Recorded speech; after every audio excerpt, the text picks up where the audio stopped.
The late Steve Jobs famously set his face against tablets any smaller than the 10.1-inch iPad. He famously said just 2 years ago that smaller tablets would have to come with sandpaper to file down human fingers. So I wonder what he would have made of this, Apple's new baby, the iPad mini. I've been using the mini for over a week now, and I have to tell you I'm much more excited by it than I was by the iPhone 5 just a few weeks ago. In fact, it's had me wondering what the old iPad is even good for. Oh, thank you very much indeed. There's one use for it.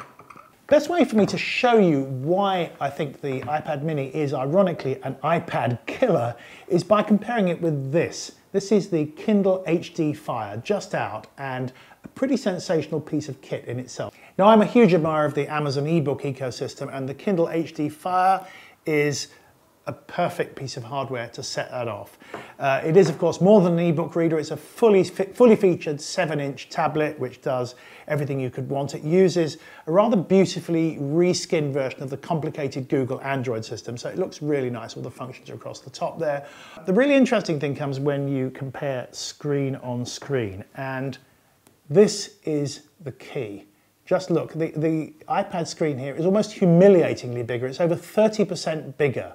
Now, bigger may not necessarily be better. This is nearly an 8-inch screen. This is a 7-inch screen. I think it kind of speaks for itself, but I'm going to show you something really odd that I thought was some kind of weird optical illusion when I saw it. If I slide one over the other, it's the iPad mini, which is fractionally, half a centimetre or so, narrower.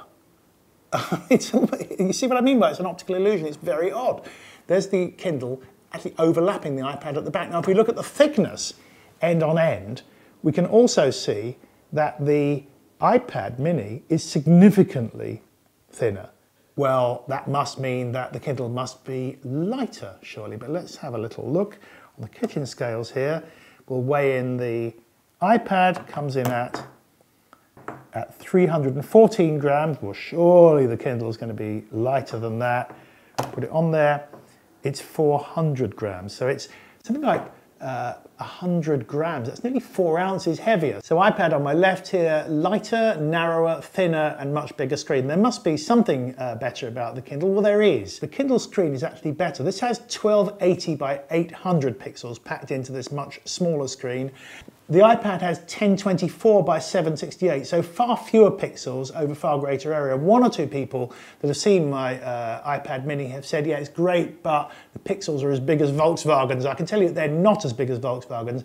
My old and tired eyes can't tell the difference, but if you're very picky and you've got fantastic hawk eyes, you will notice the Kindle screen is better. But I think that's about where the wonders of the Kindle end, because I'm just going to concentrate on the iPad now. Look what else it does. This is a fully featured iPad. There's nothing it doesn't do, and it's got one terrific feature, which is kind of a bit sub-fusk and subtle, but very important nonetheless. As you can see, the screen comes right to the edge. Now, you might think if you've got big fat sausage fingers like mine, that's going to interfere with things. When you hold it by the edge, it's going to start opening programs you don't want to open and so on. Not so.